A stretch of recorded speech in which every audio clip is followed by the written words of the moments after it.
ya webinarnya, sambil kita nunggu atenda-atenda yang lain. Mungkin Tasya bisa langsung putar-putar video dulu aja ya. Oke, oke.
Halo semuanya, kenalkan, namaku Andin. Aku bekerja di pabrik makanan enak. Saat ini, aku bekerja sebagai staf produksi. Bekerja sebagai buruh pabrik, gajiku sebenarnya cukup untuk membiayai kebutuhan sehari-hari. Ditambah, aku bisa sedikit menabung untuk uang sekolah anakku nanti. Tapi kemarin sore aku jatuh dari motor. Apes banget sih, udah luka-luka, stang motornya juga jadi bengkok. Mana udah tengah bulan, duit peganganku juga lagi pas-pasan banget sampai nanti akhir bulan. Untungnya kantorku pakai gaji gesa. Dengan gaji gesa bisa bikin aku tarik gaji yang telah aku hasilkan lebih awal tanpa harus tunggu gajian. Uang yang aku tarik langsung masuk loh. Instan banget prosesnya dengan biaya transaksi lebih terjangkau. Gara-gara gaji gesa, aku jadi bisa bayar biaya pengobatan dan servis motor tanpa harus khawatir gimana balikin uangnya. Soalnya gaji gesa bukan pinjaman. Aku gak perlu kembaliin duit yang aku tarik tadi. Aku juga gak perlu bayar apa-apa lagi. Uang yang aku tarik dari gaji gesa itu semuanya uang gajiku loh. Jadi gak perlu deh pinjam-pinjam duit lagi. Aku juga jadi bisa lebih fokus kerja dan rutin menabung lagi untuk uang sekolah anakku. Selain aku, teman-teman kerjaku juga pakai loh. Katanya buat bayar listrik, pesan makan online, isi pulsa, semuanya jadi mudah dan aman dengan gaji gesa. Yuk kenalkan kantormu pada gaji gesa dan nikmati manfaat gaji fleksibel kapan saja kamu butuhkan.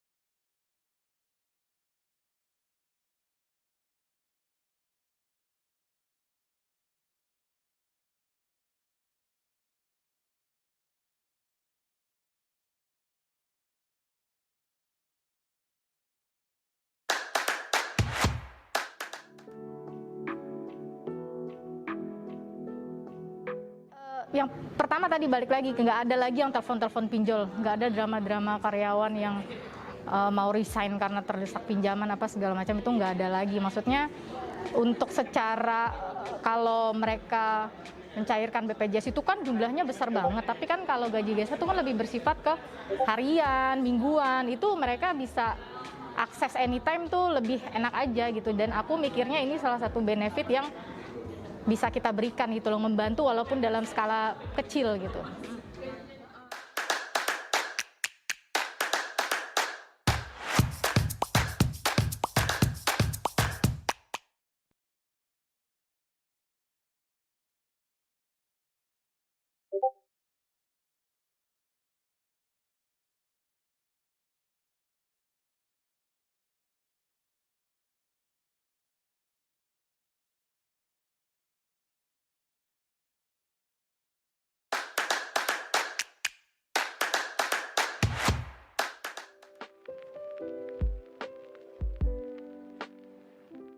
Yang pasti tarikan tunai ya, karena kadang kan butuh uang di saat mereka urgent, nggak enak pinjam, bisa langsung narik gaji gesa. Tapi mungkin yang juga sering dipakai kemudahan bayar listrik, beli pulsa, yang surprisingly malah nggak kena biaya katanya daripada mereka pakai m-banking gitu.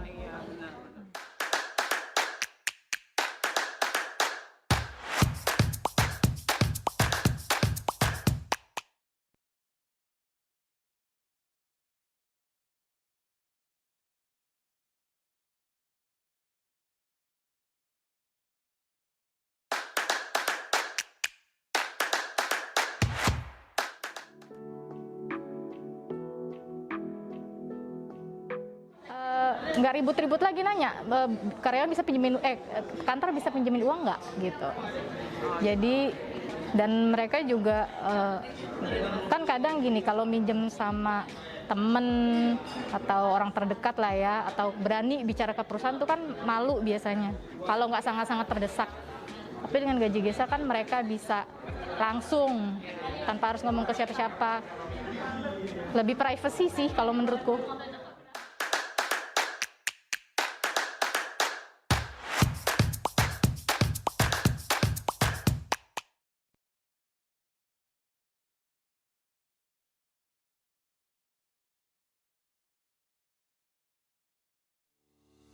Sebagai pengusaha, kesejahteraan karyawan adalah salah satu tanggung jawab Anda. Gaji Gesa hadir untuk mewujudkan impian Anda memberikan kehidupan yang lebih layak untuk mereka tanpa biaya apapun. Dengan akses gaji fleksibel, fitur pembayaran, serta edukasi finansial yang diberikan secara gratis untuk karyawan Anda, karyawan dapat memiliki kontrol penuh terhadap porsi gajinya dengan akses real time untuk segala kebutuhan.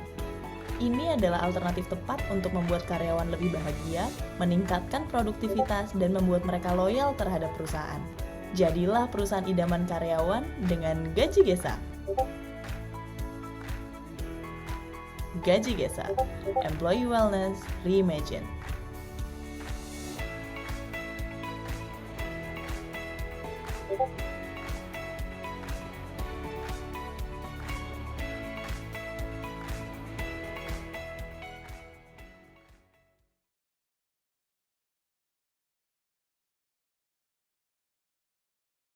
Serunya beraktivitas di alam terbuka, tapi baju jadi kotor dan bau keringat. Ada Rinso Korean Strawberry baru, anti noda, anti bau keringat, wangi tahan lama. Rinso, anti noda, anti bau keringat.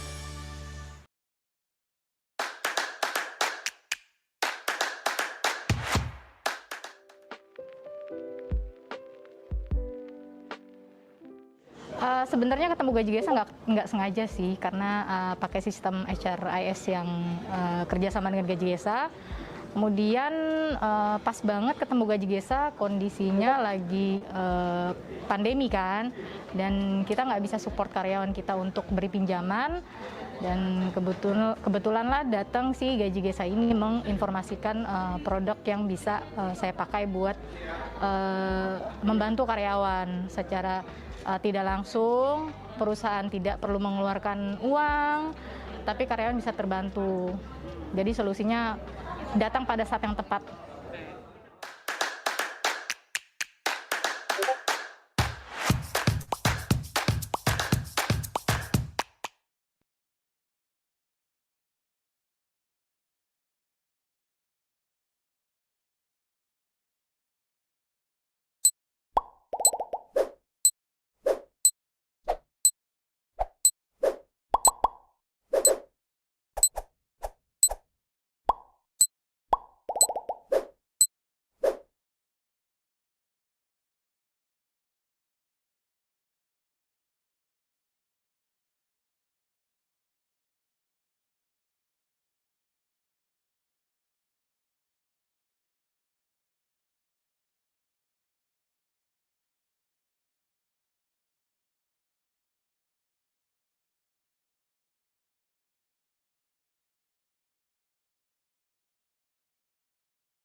Halo, sorry ya teman-teman, ada kesalahan nih. Ada ternyata masih di mute. Oke, sebelumnya selamat sore semuanya. Selamat datang di program Gaji Gesa bernama Paket Kelas Pintar Karyawan. Jadi program ini spesial untuk para karyawan pengguna Gaji Gesa yang tentunya akan membagikan ilmu-ilmu menarik buat teman-teman semua. Nah, kali ini perkenalkan nama saya Putri Afini Razi atau biasa dipanggil Afi. Saya adalah tim marketing Gaji Gesa yang kali ini akan memandu acara selama 1 jam ke depan bersama rekan-rekan saya yang pastinya oke-oke banget nih, pembicara yang handal dan juga udah berpengalaman. Sebelumnya buat teman-teman yang mungkin belum sempat atau kelewatan untuk daftar di Zoom-nya Gaji Gesa, bisa langsung aja nonton di YouTube Live-nya Gaji Gesa, cari aja Gaji Gesa. Di situ kita juga menampilkan YouTube Live acara ini. Kemudian selain itu, buat yang udah dapat link Zoom-nya, buru-buru datang ke sini dan juga bisa ajak teman-temannya yang lain untuk bisa menyaksikan program dan acara seru hari ini. Oke, sekarang aku mau cerita dulu bahwa tema kali ini kita akan bahas tentang apa sih? Nah, dalam series paket pintar kelas karyawan ini ada beberapa fokus kelas yang akan kita bagikan, tentunya berkaitan dengan keuangan atau mengelola gaji, kemudian yang kedua adalah soal produktivitas kerja. Jadi gimana caranya kita sebagai karyawan bisa produktif, bisa semakin tumbuh dan berkembang sebagai karyawan yang lebih baik dan tentunya pengelolaan keuangan kita juga jauh lebih sehat. Nah, untuk edisi pertama kali ini, Gaji Gesa membawa judul yang bernama Tips Meningkatkan Performa Karyawan.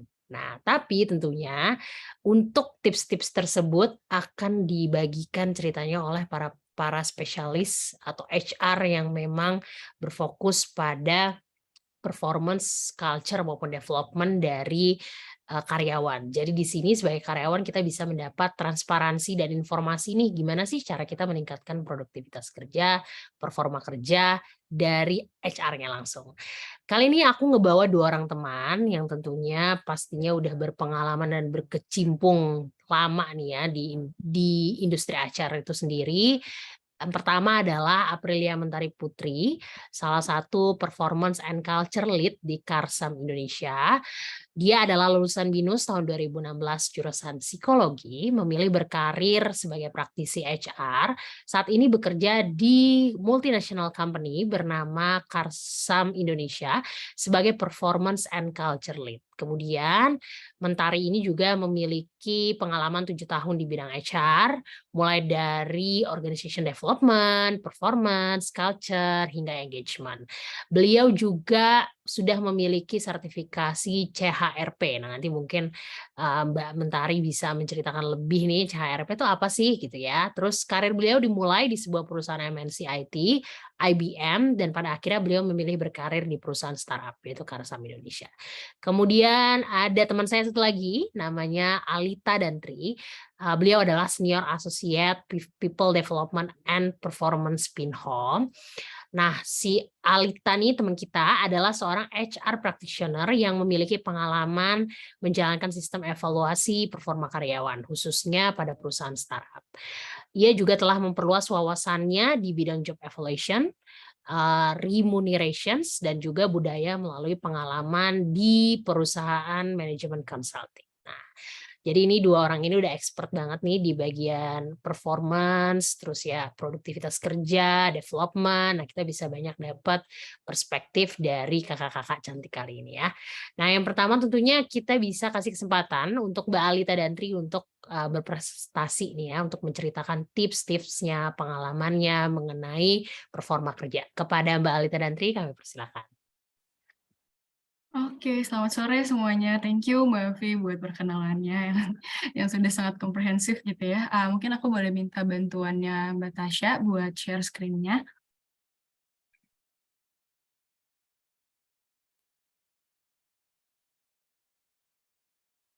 Oke. Nah, oke sip.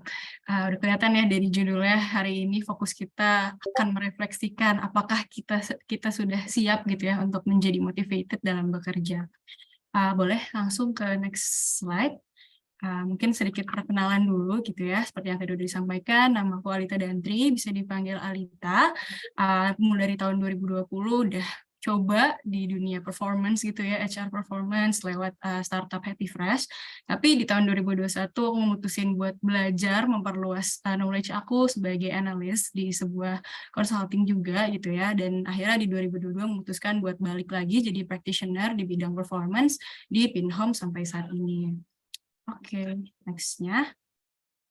Langsung aja, apa yang mau menjadi bahasan utama kita hari ini adalah motivasi kerja gitu ya. Jadi sebenarnya apa sih motivasi kerja ini? Nah, motivasi kerja ini adalah sebuah dorongan internal gitu ya yang ada di diri kita untuk memulai suatu kegiatan, suatu perilaku. Selain itu juga ada eksternal faktor lainnya yang mendukung perilaku tersebut. Nah, apa sih hubungannya work motivation sama performance job gitu? Nah, penelitian menyebutkan bahwa semakin tinggi work motivation kita, semakin tinggi motivasi kita dalam bekerja, nantinya ini juga akan meningkatkan performa kerja kita. Jadi mungkin kalau diibaratkan skill dan pengetahuan itu adalah hal yang menentukan apakah kita bisa melakukan sebuah pekerjaan. Sedangkan motivasi kerja itu adalah hal yang menentukan apakah kita mau nih menyelesaikan pekerjaannya dengan baik. Seperti itu. Next-nya. Untuk memastikan bahwa kita bisa bisa memiliki motivasi tinggi dalam bekerja, kita harus memperhatikan beberapa hal. Di antaranya, next-nya. ada 5 nih pertanyaan yang bisa kita gunakan untuk merefleksikan diri gitu ya hari ini. Yang pertama, apakah kita ini built to be motivated? Apakah kita punya bekal-bekal gitu untuk menjadi orang yang termotivasi dalam bekerja? Kemudian yang kedua, apakah value dan ekspektasi kita dalam bekerja itu sudah terpenuhi? Kemudian yang ketiga, apakah kita memiliki goals yang memang realistis gitu ya untuk dicapai dalam bekerja? Kemudian yang empat, apakah kita sudah di reward gitu? Apakah kita mendapatkan reward dari apa yang sudah kita kerjakan? Terus yang terakhir, do we let our demons win gitu? Apakah kita mengalah aja gitu sama hal-hal yang menutupi kita dari motivasi kerja seperti itu. Next-nya. Oke, kita langsung ke pertanyaan yang pertama. Are we built to be motivated? Nah, ada beberapa internal komponen yang harus kita perhatikan ketika kita ingin meningkatkan motivasi kita dalam bekerja. Yang pertama ada personality atau sifat, yang kedua ada self-esteem, dan yang ketiga ada needs for achievement, power, dan affiliation. Berikutnya. Nah, untuk personality at work gitu ya, atau sifat dalam pekerjaan, konteks pekerjaan, ini bisa diartikan sebagai pola pikir, perasaan, dan perilaku seseorang yang khas gitu ya. Tentunya setiap orang mau konteksnya di pekerjaan, mau konteksnya di akademis, itu pasti memiliki sifat yang khas gitu ya, yang unik gitu. Nah, personality ini dikatakan dapat sedikit banyak memprediksi bagaimana performa kita dalam bekerja. Nah, mungkin beberapa dari kita udah ada yang tahu, ada yang namanya Big Five Personality Traits gitu ya, ada 5 sifat yang memang kontribusinya besar gitu dalam konteks pekerjaan. Yang pertama ada conscientiousness, emang agak belibet namanya gitu ya, dan memang secara bahasa Indonesia ini belum ada yang sepadan gitu ya. Mungkin bisa diartikan sebagai kehati-hatian atau kedisiplinan dalam bekerja. Nah, orang dengan conscientiousness yang tinggi ini sifatnya itu bisa diandalkan. Dia dapat menjadi orang yang reliable dan sangat erat kaitannya dengan performa kerja seseorang. Nah, kemudian yang kedua ada extraversion, dia adalah orang yang outgoing, friendly gitu ya. Mungkin beberapa teman-teman ngerasa, aduh gue introvert lagi. Nah, jujur aku juga adalah orang yang introvert gitu ya, tapi memang ini konteksnya adalah ketika dibutuhkan dalam pekerjaan, dia ini bisa menjadi pribadi yang ramah dan outgoing, dia nggak nutupin diri dari lingkungan kerja gitu. Jadi extraversion ini juga erat kaitannya menurut penelitian dengan jumlah promosi yang didapatkan seseorang. Mungkin dengan dia bersifat ramah dan terbuka, itu membuka peluang yang besar gitu ya untuk dia mendapatkan promosi. Kemudian yang ketiga ada emotional stability gitu ya, jadi dalam konteks pekerjaan tuh dia nggak anxious, dia nggak panikan orangnya, dia juga nggak tegang gitu ya. Jadi dia santai aja gitu menghadapi mungkin hal-hal yang nggak diekspektasikan terjadi gitu ya, sehingga orang-orang tuh bisa menganggap oh ini orang bisa diandalkan gitu ya dalam pekerjaannya gitu. Dan orang dengan emotional stability ini juga cenderung memiliki motivasi yang tinggi gitu dalam bekerja. Kemudian ada openness to experience gitu ya, ini adalah orang-orang yang terbuka pada kesempatan-kesempatan baru dalam bekerja. Dia mau gitu ya mencoba hal-hal baru, tapi bukan berarti dengan kita mau mencoba untuk openness-nya tinggi kita jadi yes man juga gitu ya. Jangan sampai kita nggak iyain hal yang mungkin nggak paralel dengan ekspektasi pekerjaan kita gitu. Jadi memang diperlukanlah curiosity, tapi juga kita harus memilih mana yang beneficial juga untuk pekerjaan kita. Nah, kemudian yang terakhir ada agreeableness, di mana ini adalah traits yang menunjukkan bahwa kita bisa menjadi team player gitu, bekerja sama dengan baik dengan orang lain. Nah, dengan memiliki personality ini di bekerja, hopefully kita bisa meningkatkan motivasi kita juga seperti itu. Next-nya kita ke self-esteem. Nah, self-esteem mungkin orang lebih familiar dengan kata kepercayaan diri gitu ya, sehingga self-esteem ini bisa juga diartikan bahwa bagaimana sih kita melihat diri kita sebagai orang yang valuable, orang yang worthy akan pekerjaan kita. Nah, dalam beberapa penelitian juga ditunjukkan bahwa karyawan yang memiliki self-esteem yang tinggi, dia akan memiliki motivasi yang lebih tinggi, serta memiliki performa yang lebih baik dibandingkan dengan karyawan yang memiliki self-esteem rendah. Nah, menurut konsistensi teori juga, ada nih korelasi positif antara kepercayaan diri dan performa bekerja seseorang. Menurutnya, orang dengan self-esteem yang tinggi memiliki keinginan untuk menunjukkan performa terbaiknya kepada orang lain. Sebaliknya, orang dengan kepercayaan diri yang rendah, dia nggak punya ekspektasi kepada dirinya sendiri gitu. Jadi, motivasi dia untuk menyelesaikan pekerjaan dengan baik itu juga rendah gitu. Nah, gimana sih cara kita bisa meningkatkan self-esteem dalam bekerja gitu ya? Salah satunya bisa dengan mengikuti workshop atau training yang dapat memberikan insight pada strength kita gitu. Kemudian ada experience with success gitu. Sebenarnya apa sih experience with success ini? Dalam hal ini kita bisa memberikan karyawan tugas yang sangat mudah dan dipastikan dapat selesai dengan sukses. Nah, hal ini tuh dapat meningkatkan kepercayaan diri karyawan. Nah, ini juga dapat dijelaskan melalui sebuah teori yang bernama Galatea Effect gitu ya. Jadi ekspektasi tinggi pada diri sendiri itu dapat menyebabkan level performa yang lebih tinggi. Kemudian yang terakhir ada supervisor behavior, di mana sebagai manajer atau sebagai rekan kerja sangat dianjurkan nih bagi kita untuk mengkomunikasikan kepercayaan pada karyawan seperti itu. Jadi ketika manajer mengkomunikasikan bahwa saya percaya nih bahwa kamu bisa menyelesaikan tugas ini dengan baik, maka itu bisa otomatis meningkatkan kepercayaan diri karyawan juga seperti itu. Kemudian next-nya ada yang disebut dengan motivation need atau dorongan ketika kita ingin menyelesaikan sebuah pekerjaan gitu ya. Nah, setiap orang ini memiliki dorongan yang berbeda-beda dalam bekerja. Kita semua punya nih tiga jenis motivation needs ini, tetapi memang pasti ada yang salah satunya lebih tinggi. Kayak saya sendiri ini paling tinggi needs for evaluation gitu. Nah, dengan kita mengetahui tipe kebutuhan kita seperti apa, tipe motivation needs kita seperti apa, kita bisa menyelesaikan pekerjaan kita dengan lebih baik, hopefully gitu ya. Nah, apa sih bedanya dari 3 motivation needs ini? Yang pertama, kalau kamu memiliki kecenderungan needs for power yang lebih tinggi nih, berarti kamu akan lebih termotivasi dengan pekerjaan yang sifatnya controlling, yang menunjukkan kekuasaan diri. Mungkin hal yang memotivasi kamu dalam bekerja itu adalah kamu ingin mencapai level director dalam waktu 10 tahun, seperti itu. Jadi memang untuk power ini fokusnya dalam motivasi adalah seperti itu. Kemudian untuk needs for evaluation, jika kamu cenderung memiliki evaluation yang tinggi, kamu akan lebih termotivasi dalam pekerjaan yang sifatnya teamwork gitu. Jadi membantu orang lain, menjalin hubungan. Untuk evaluation ini sebagai manajer bisa dilihat dia adalah tipikal leader yang mengayomi gitu ya. Jadi dia accommodating pendapat dari setiap karyawan, dia ingin mencoba memasukkan semua ide gitu. Jadi memang untuk evaluation ini adalah tipikal yang pekerjaannya seperti itu gitu. Jadi dia sangat accommodating lah dengan orang lain. Kemudian untuk needs for achievement, jadi orang yang memiliki needs for achievement yang tinggi ini dia akan termotivasi dengan pekerjaan yang sifatnya challenging gitu ya, yang menuntut diri untuk terus mengembangkan diri, growth mindset gitu ya. Bedanya dengan power, kalau achievement ini dia nge-set diri sendiri gitu ya, dia nggak ingin menunjukkan ke orang lain bahwa oh I have power, I have control over this gitu, tapi achievement ini lebih ke diri sendiri, oh saya ingin menyelesaikan 10 pekerjaan dalam 1 hari gitu, jadi memang hobinya challenging diri sendiri gitu, jadi dia lebih cocok di pekerjaan yang memang challenge-nya banyak seperti itu. Nah untuk next-nya, apakah value dan expectation kita sudah dipenuhi gitu ya. Ada 2 hal yang bisa dibahas dari sini. Yang pertama ada job expectation, yang kedua ada needs, values, and wants. Nah, di sini aku akan membahas perbedaan antara apa yang diinginkan oleh karyawan dan apa yang diberikan oleh perusahaan. Karena hal tersebut tentunya dapat mempengaruhi motivasi dan kepuasan kerja. Sebagai contoh nih, di sebuah perusahaan, mungkin Gaji Gesa gitu ya, terdapat 2 karyawan dengan value yang berbeda.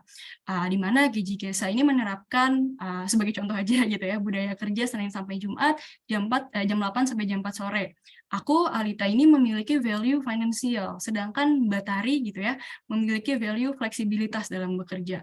Nah, ketika aku dan Batari berada pada level yang sama, bayaran yang sama, menurut teman-teman karyawan mana nih yang akan lebih termotivasi? Tentunya aku ya, karena aku di sini value-nya terpenuhi nih, value finansial, tetapi Batari yang memiliki flexibility, value-nya flexibility dalam bekerja, dia tidak terpenuhi seperti itu. Jadi memang setiap karyawan tuh pasti memiliki value yang berbeda dan ekspektasi yang berbeda. Next-nya, masuk ke job expectation.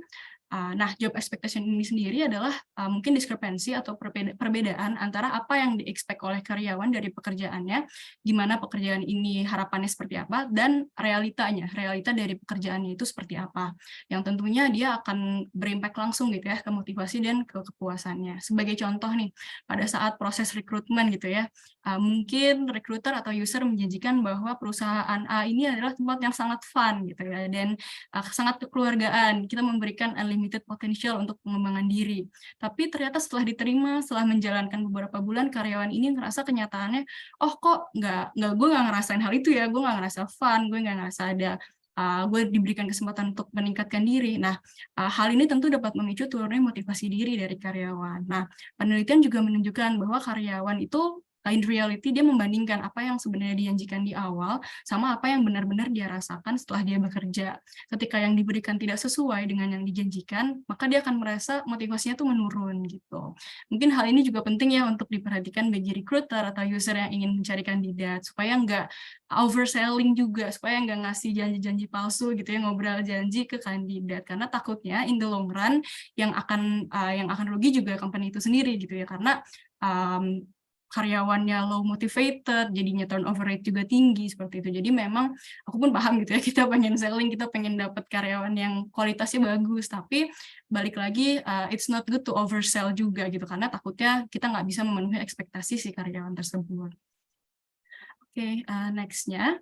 Nah, untuk needs, values, and wants ini, motivasi untuk bekerja itu bisa muncul ketika kebutuhan kita telah terpenuhi. Nah, di sini aku mau cerita 2 teori gitu ya, yang bisa kita gunakan untuk membahas needs, values, dan wants, di mana yang pertama ada hierarchy of needs. Mungkin beberapa udah ada yang familiar juga sama hierarchy of needs Abraham Maslow, di mana dia membentuk kebutuhan itu sebagai hierarki gitu ya, sebagai tangga, di mana yang paling dasarnya adalah basic needs.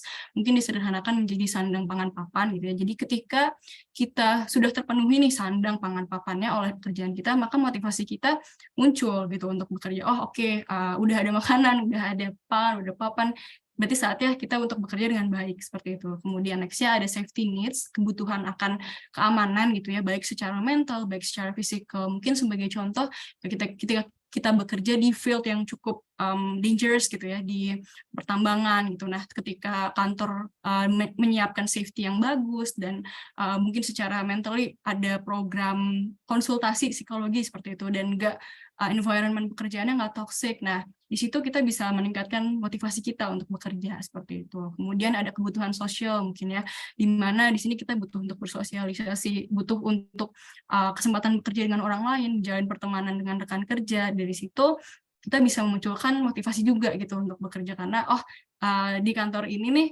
banyak ya kegiatan-kegiatan sosialisasinya gitu. Jadi banyak support system juga untuk kita bekerja. Kemudian ada kebutuhan ego atau ego needs, itu kebutuhan untuk kita dihargai gitu ya, bisa melalui pujian, penghargaan, awards gitu ya, promosi, kenaikan gaji seperti itu. Dan yang terakhir ada self actualization needs, yang mungkin memang nggak semua orang gitu ya, tetapi ada juga yang membutuhkan tempat kerja yang memang memberikan kesempatan untuk mencapai potensi diri yang paling tinggi seperti itu. Kemudian yang kedua ada two factor theory, di mana di sini dijelaskan bahwa ada 2 komponen yang dibutuhkan ya untuk kita bisa termotivasi. Yang pertama ada hygiene factor, di mana hygiene factor ini adalah elemen yang mungkin nggak secara langsung berkaitan dengan pekerjaan gitu ya, sifatnya mendukung, seperti insentif atau mendapatkan teman dan support system dari kantor seperti itu. Kemudian ada motivators yang memang berhubungan langsung dengan pekerjaannya. Contohnya jumlah task yang harus dikerjakan, level tanggung jawabnya, level control-nya itu sebesar apa.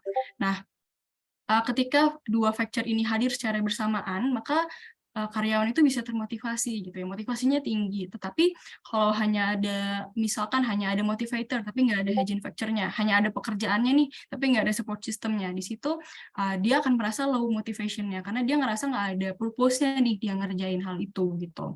Kemudian kalau misalkan ada hygiene factor-nya, ada support system-nya, tapi yang dikerjakan nggak sesuai sama yang dia mau. Nah, di situ dia akan ngerasa apati gitu ya, jadi dia nggak motivated juga, dia nggak unmotivated juga gitu. Jadinya yang dikerjakan ya udah, yang penting selesai aja gitu.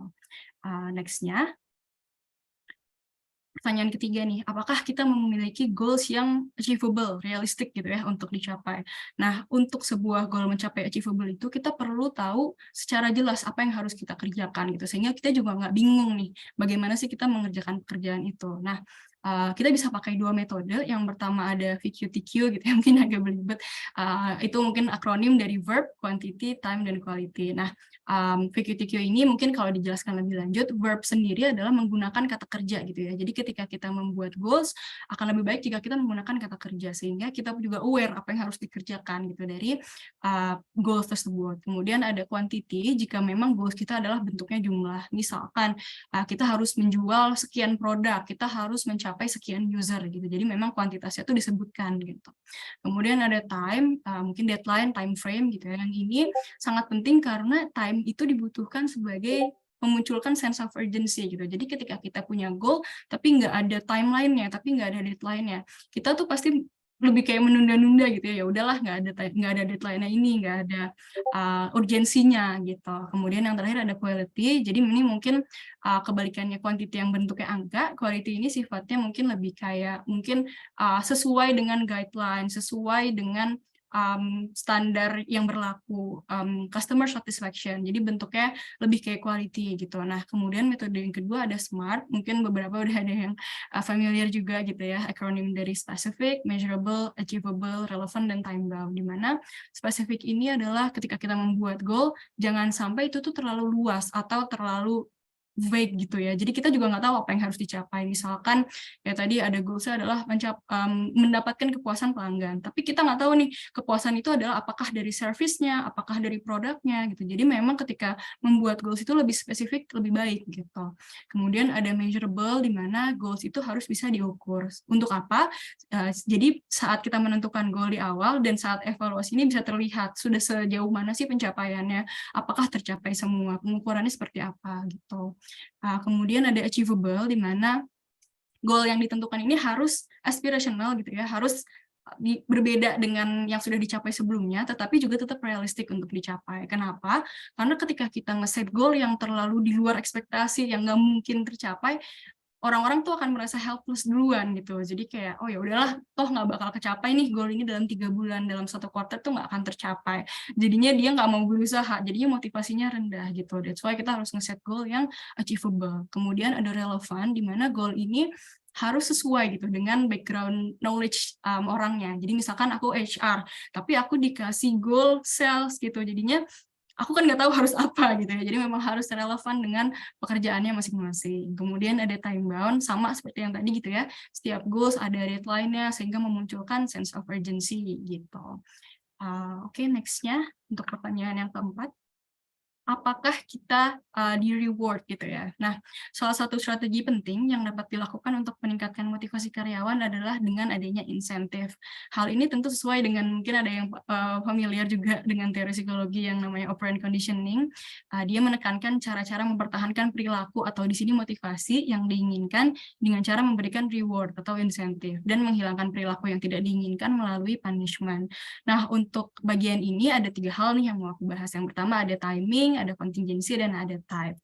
Next-nya untuk timing. Jadi waktu pemberian reward itu sangat boleh next slide ya. Oke, untuk timing of reward. Jadi waktu pemberian reward itu sangat berpengaruh untuk mempertahankan perilaku seseorang. Jadi reward itu akan menjadi sangat efektif apabila diberikan sesegera mungkin setelah muncul. Sebagai contoh nih, aku minta Mbak Tari, Mbak tolong share materi PPT dong gitu. Ternyata Mbak Tari langsung saat itu juga nih ngirim.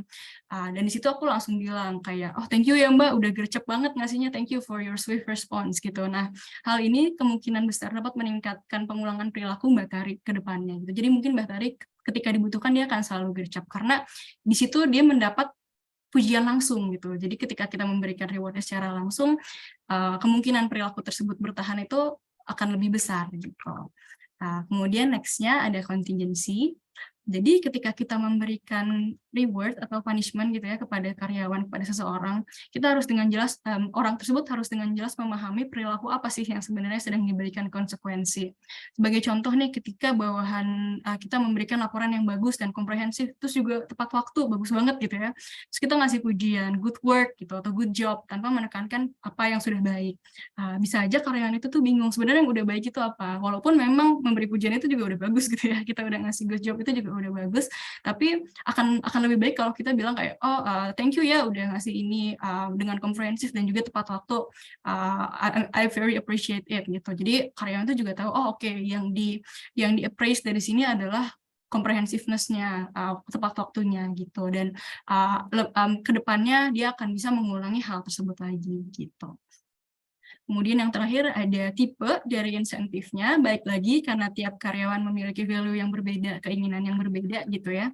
Ada karyawan yang lebih menghargai pujian, ada juga yang lebih menghargai awards gitu ya, ada juga yang dia lebih suka dipuji secara langsung, tapi tertutup gitu, lewat private chat aja, ada juga yang lebih suka dipuji di publik gitu, mungkin di grup gitu ya. Nah, sebagai manajer atau sebagai rekan kerja, memang lebih baik kalau kita bisa tahu nih kira-kira value apa sih yang dipunya oleh rekan kita gitu. Nah, bisa juga dilaksanakan survei karyawan gitu ya untuk melihat tipe penghargaan apa sih yang lebih diinginkan gitu ya oleh karyawan. Nah, ini juga di-backup oleh penelitian yang menyatakan bahwa apapun bentuk penghargaannya, mau itu berupa financial incentive, mau itu non-financial, pujian, atau social recognition, ketiganya itu bisa sama-sama meningkatkan performa kerja gitu. Jadi nggak ada yang lebih baik lah, jadi memang harus disesuaikan dengan value-nya gitu. Nah, next-nya untuk pertanyaan yang terakhir nih, do you let your demons win gitu. Yang akan aku bahas di sini adalah procrastination. Mungkin banyak ya yang merasakan ini juga, yang terkena penyakit procrastination juga gitu, atau bahasa familiarnya mungkin penundaan gitu ya, menunda-nunda pekerjaan. Nah, mungkin satu hal yang aku ingin teman-teman ingat gitu ya, procrastination itu tidak sama dengan malas gitu ya, bukan berarti kita ini menunda pekerjaan itu kita malas. Jadi sebenarnya kenapa kita menunda pekerjaan itu adalah karena adanya ketidaknyamanan emosional kita gitu, bukan tanda kemalasan. Jadi terlepas dari penyebab ketidaknyamanannya itu apa, menunda-nunda pekerjaan itu adalah cara otak kita buat ngasih tahu kalau ada sesuatu nih yang kurang menyenangkan gitu, sesuatu yang seharusnya perlu diselesaikan. Karena nggak nyamannya itu, kita tuh cenderung untuk mencari hal yang lebih menyenangkan gitu. Daripada pusing mikirin project yang nggak jelas, mending main game aja deh, mending buka TikTok aja deh gitu. Jadi sebenarnya mungkin Anda merasa nggak mampu gitu ya mengerjakan suatu tugas dengan baik, jadi lebih milih untuk menunda pekerjaannya dengan mengalihkan perhatian seperti itu. Nah, next-nya ada 2 tipe procrastination gitu ya. Yang pertama ada masalah dalam memulai, terus yang kedua juga ada masalah dalam menyelesaikan pekerjaannya. Kita mulai next-nya untuk yang kesulitan dalam memulai pekerjaan gitu ya. Ada 3 alasan dalam konteks pekerjaan. Yang pertama, mungkin kita nggak tahu nih harus mulainya dari mana. Jadi dalam konteks pekerjaan, seringkali karena tugas yang terlalu membingungkan atau terlalu intimidating. Misalkan contohnya tiba-tiba bos masuk nih, Alita tolong lakuin sesuatu dong buat kepuasan pelanggan, terus dia pergi lagi, udah harus datang ke meeting lagi gitu. Di situ apa ya, rasanya kan bingung ya, apa sih yang harus dilakuin gitu.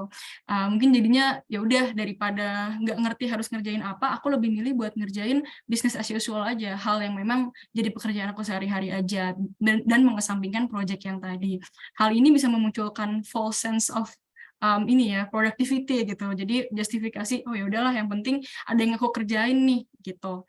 Kemudian yang kedua ada feeling inadequate atau ngerasa mungkin nggak mampu gitu ya untuk ngerjain gitu. Nah, kadang kita memiliki sebuah ide atau task, tapi kita ngerasa nggak mampu gitu untuk menyelesaikannya. Misalkan aku lagi nih contohnya, aku udah lama pengen mulai belajar digital illustration, tapi aku selalu nganggap diri aku tuh kayaknya nggak mungkin deh, orang bukan sarjana desain, orang nggak punya apa ya sertifikasi gambar gitu lah misalkan.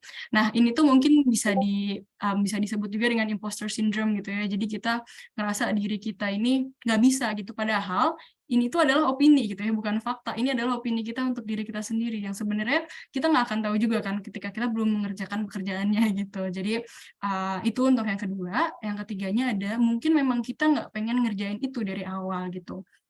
Sebagai contohnya mungkin kita pernah ngalamin juga ya, mau nargetin untuk mulai makan sehat, mau menjadi vegetarian gitu misalkan.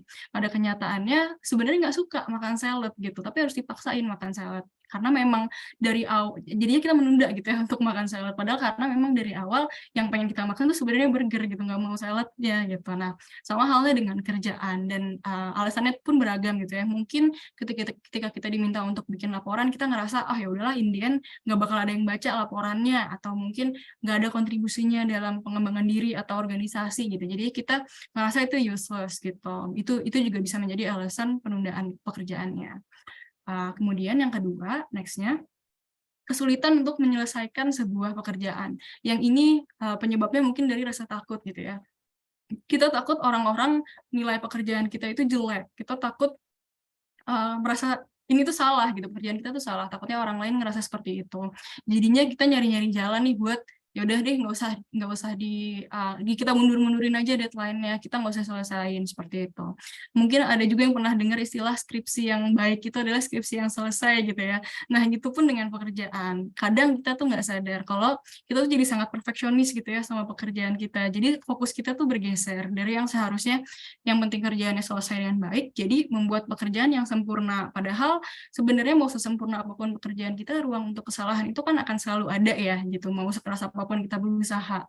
Nah, sifat perfeksionis ini juga nyebabin kita tertutup gitu sama feedback atau masukan. Semakin lama kita bekerja gitu ya, semakin lama kita perfecting our work, semakin lama kita putting effort gitu ya, semakin besar effort yang kita taruh, itu tuh kita akan semakin tertutup dengan feedback orang lain gitu. Jadi ketika kita in the end menyerahkan pekerjaannya, kita akan merasa sangat defensif gitu ketika kita terlalu perfeksionis seperti itu.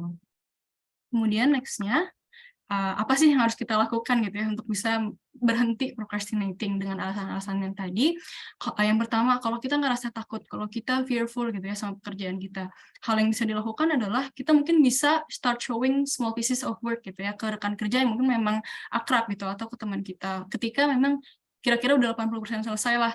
Sehingga kenapa? Ini kita membuka diri untuk feedback yang masuk sebelum pekerjaannya selesai gitu, sebelum 100% selesai. Jadi dari kitanya juga nggak defensif dan masih ada ruang lah untuk melakukan pembenaran ke pekerjaannya seperti itu.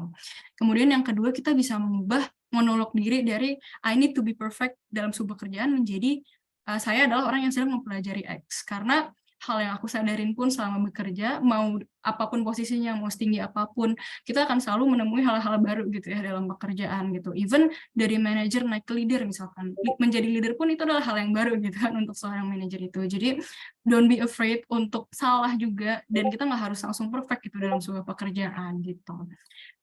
Kemudian next-nya, untuk yang mungkin ngerasa nggak ada value, gue ngerasa pekerjaan ini purpose-nya nggak ada gitu. Nah, ada dua kemungkinan gitu ya. Yang pertama, mungkin kita lagi ngerasa burnout gitu dari pekerjaannya. Apa yang bisa dilakuin? Mungkin kita bisa menemukan alasan-alasan penyelesaian itu di luar pekerjaan. Mungkin even yang nggak nyambung sama sekali. Misalkan, oh ya udah dengan saya menyelesaikan pekerjaan ini malam ini, aku bisa nonton 2 episode Netflix gitu. Jadi memang nggak selamanya motivasi itu harus muncul dari pekerjaan itu sendiri. Kita bisa mencarinya dari eksternal seperti itu. Kemudian kita bisa bicara dengan manajer kita. Kalau misalkan kita ngerasa udah mentok banget nih, aku nggak nemu nih manfaatnya gimana untuk kerjaan ini. Kita bisa ngobrol sama manajer kita. Karena mungkin dari kacamata kita nggak bisa ngelihat manfaatnya, tapi ternyata dari manajer kita bisa point out, sebenarnya ini loh manfaatnya, ini loh pekerjaannya akan kontribusi ke OKR yang ini misalkan. Jadi kita bisa dapat perspektif baru juga. Oh iya ya, ternyata selama ini aku nggak bisa lihat value-nya adalah ke sana gitu. Next-nya,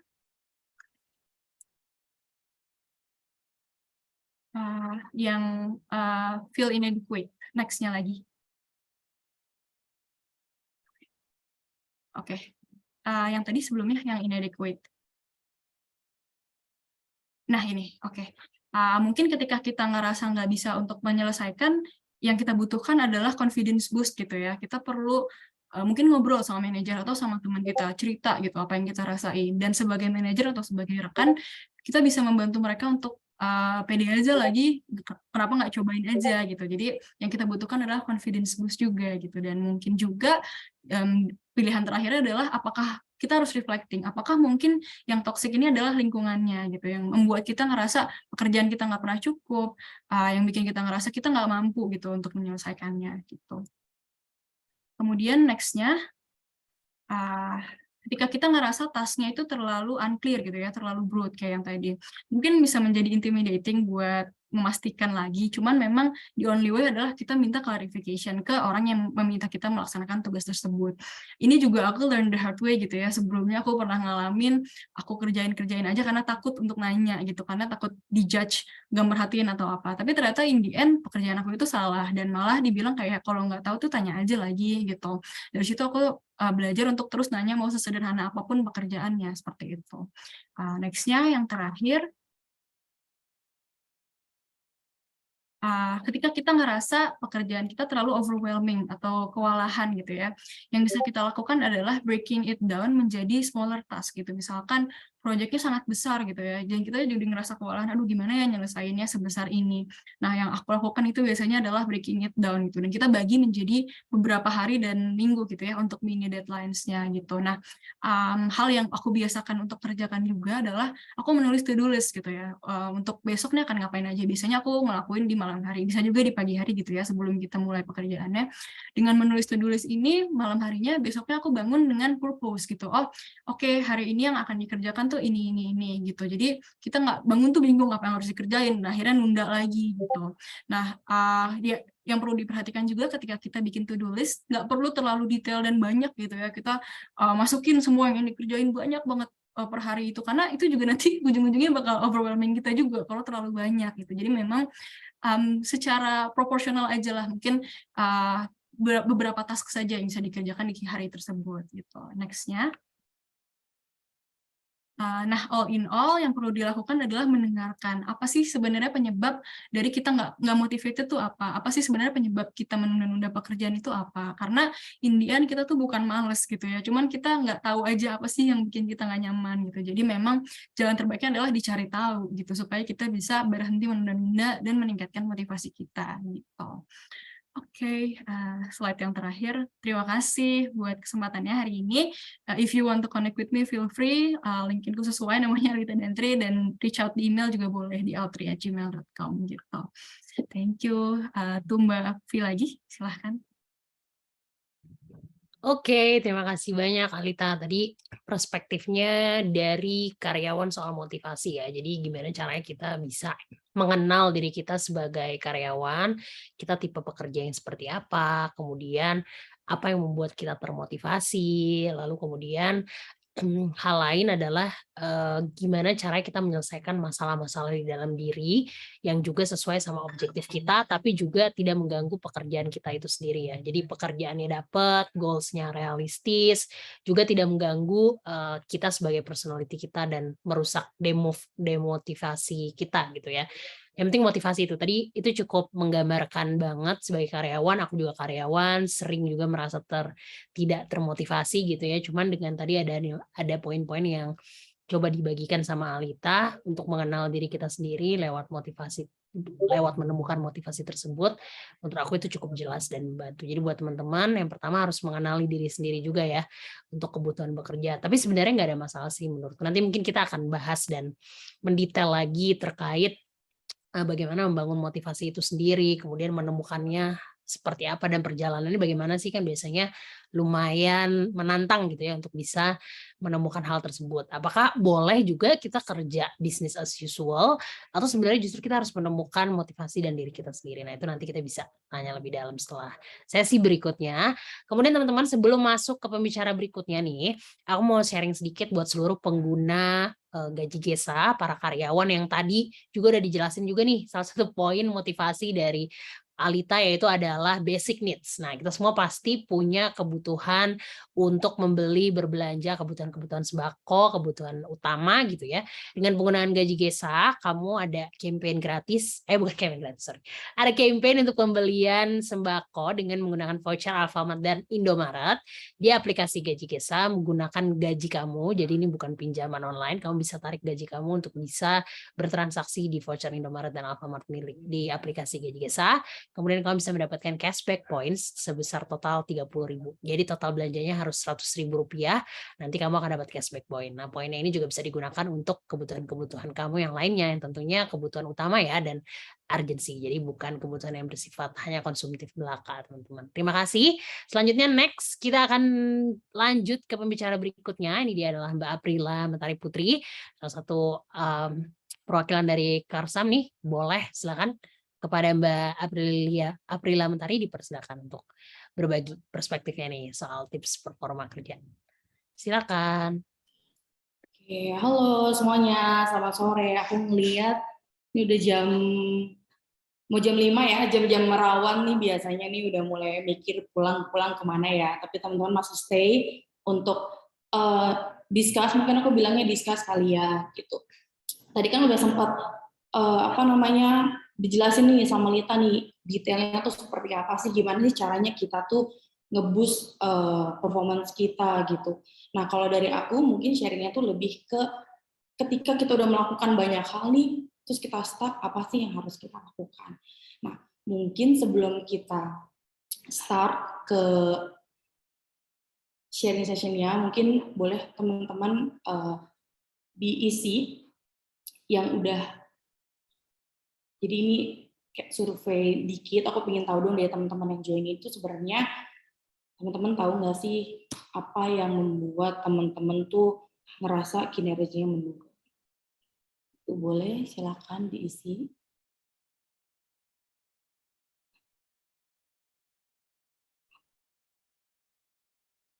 Tenang-tenang, ini nggak akan ketahuan ya siapa orangnya ya, jadi langsung diisi aja, aku nggak akan tahu nih apa namanya ngisi siapa.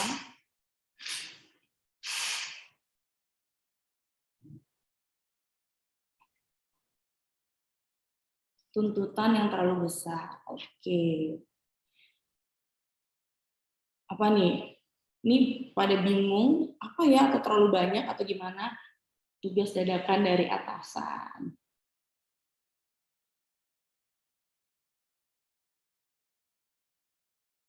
Apalagi? Deadline mepet. Oke. Ini tipikal ini ya, company startup ya. Benar nggak nih? Aku nggak tahu nih, karena kan kita belum pernah ngobrol, nggak tahu teman-teman tuh dari company mana. Tapi kalau misalkan lihat tugas dadakan, terus abis itu deadline mepet, dan segala macam, itu kan biasanya hal-hal yang kayak kita sering temukan ya di perusahaan-perusahaan startup. Oke, jadi kalau aku lihat nih banyak banget yang alasan-alasannya itu beda-beda ya, policy, for super system, detail, untuk besar policy. Oke, next-nya aku pengen tahu nih teman-teman, gimana sih cara kamu untuk meningkatkan kinerja kamu gitu? Karena aku yakin setiap orang tuh pasti punya coping-nya sendiri nih ketika dia ngerasa, oh aku lagi nggak baik-baik aja nih. Oke, ini kayak jawaban yang ini ya, jawaban yang pertanyaan yang sebelumnya ya. Kalau sekarang gimana sih cara kamu untuk meningkatkan kinerja kamu? Healing sebentar, oke. Ngomong-ngomong sih teman-teman udah pada ngambil cuti belum nih? Udah mau akhir tahun kan? Punya goals, oke, benar banget. Curhat sama teman kantor. Ada lagi?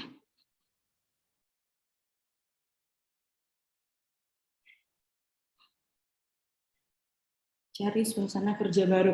Ini cari suasana kerja baru maksudnya pindah kantor atau gimana nih? Atau yang WFH misalkan pindah ke kafe-kafe, punya goals, take a break. Oke, jadi sebenarnya kalau aku lihat teman-teman tuh sebenarnya udah tahu, aku tuh mesti ngapain sih, ya kan? Oke, kalau gitu aku langsung share aja untuk next-nya. Oke, thank you banget buat teman-teman yang udah ngisi survei dadakannya ya. Jadi hari ini kita bakal ngomong gimana sih caranya untuk ngeboost performance gitu. Mungkin sebelumnya kita kenalan dulu ya. Jadi nama aku Aprila Mentari Putri, dipanggilnya Tari. Saat ini aku bekerja di Karsam Indonesia sebagai Performance and Culture Lead. Tadi kan Afi sempat cerita nih, dulu aku sempat kerja di beberapa company gitu. Jadi aku Karsam ini adalah company keempat aku. Jadi pertamanya aku kerja di IBM sebagai Learning and Diversity, lalu di Altera sebagai Culture Engagement, di Female Daily aku sebagai ODPD, dan terakhir di Karsam itu sebagai Performance and Lead.